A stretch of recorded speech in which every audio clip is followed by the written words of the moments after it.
Olá, pessoal, tudo bem? Vamos continuar a nossa aula sobre armazenagem. A gente vai falar especificamente do processo de recebimento de materiais. Esse processo é iniciado com a chegada do pedido e a assinatura do responsável que liquida a operação. Assinou, está dizendo que recebeu, que está tudo conforme e que a organização pode fazer o pagamento. Então, confronta-se a nota fiscal com o pedido ou o conhecimento de carga. O que é esse conhecimento de carga? É um recibo dado pelo transportador que discrimina os bens que foram aceitos para o transporte.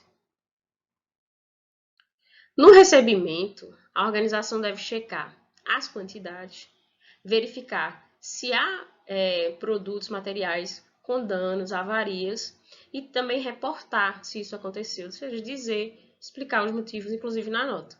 E realizar a inspeção, caso seja necessário. Alguns produtos são específicos, como, por exemplo, de alimentos. Nós visitamos uma empresa de beneficiamento de frutos do mar.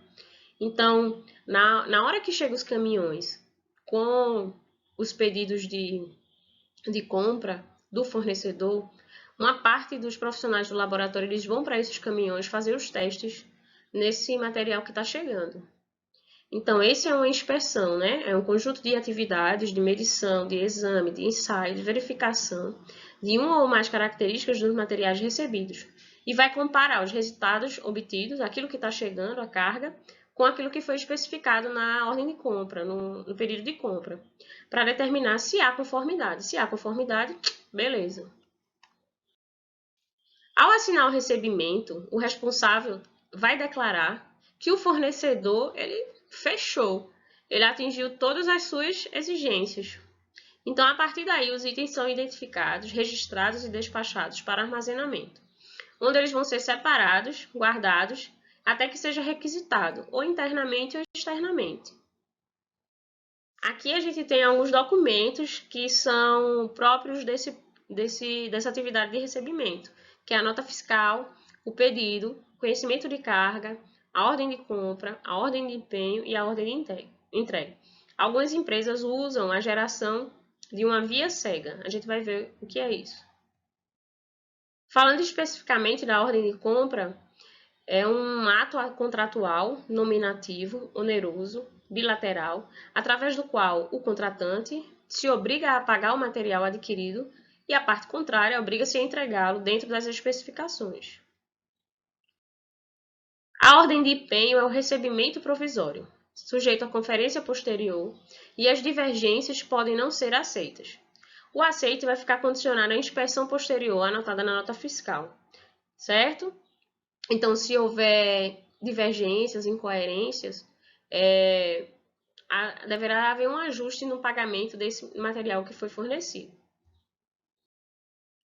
A via cega é um documento gerado antes do descarregamento, em que não constam as quantidades na nota fiscal, obrigando as pessoas que recebem os materiais a fazer a contagem. Então, o objetivo é obrigar a conferência de todos os itens e garantir que essa seja efetivamente realizada.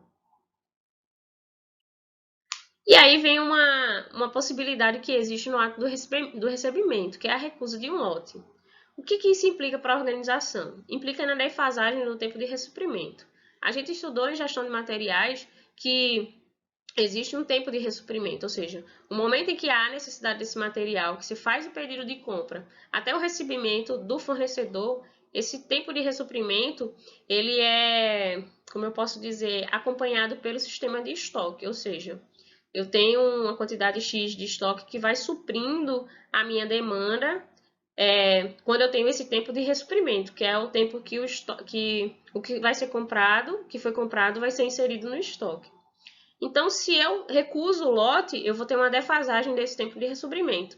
E vou ter o desequilíbrio entre a demanda e as disponibilidades físicas do material, podendo, inclusive, ter falta de material em função dessa recusa de lote. Mas a organização, por exemplo, ela não pode deixar de recusar um lote se ele estiver fora das especificações, pensando que um tempo de ressuprimento, ou na falta desse produto, ou nos problemas que isso pode causar. Ela deve ter um plano de emergência, de compra de emergência, um outro fornecedor, fazer algum tipo de manobra para não impactar tanto e não deixar o cliente sem um produto. O lote ele pode ser recusado completamente ou de forma parcial. Então, quando é que ele é recusado? Quando o material não está de acordo com as especificações da nota, quando não apresenta o índice de aceitação requerido, nos níveis estabelecidos pelo controle de qualidade, porque o lote está danificado, os materiais estão danificados, e quando o fornecedor não aceitar permutar ou negociar. No caso de apresentação de avarias, de problemas do fornecedor, ó, eu garanto, não tem esse problema, mas você está identificando que tem aquele problema, ele não aceita fazer negociação com parte do lote, então você recusa. Não pode aceitar algo, não é, que vai gerar problema posterior para a organização. Então, entende-se que desconformidades que não podem ser resolvidas devem ser recusadas, seja parcial ou de forma integral. As recusas devem ser registradas na nota fiscal. Nessa aula, a gente tratou especificamente do recebimento dos materiais, da entrada dos materiais na organização e, consequentemente, nos depósitos para armazenagem, para guarda do material, e da importância de se fazer essa checagem, tanto de quantidade quanto de qualidade.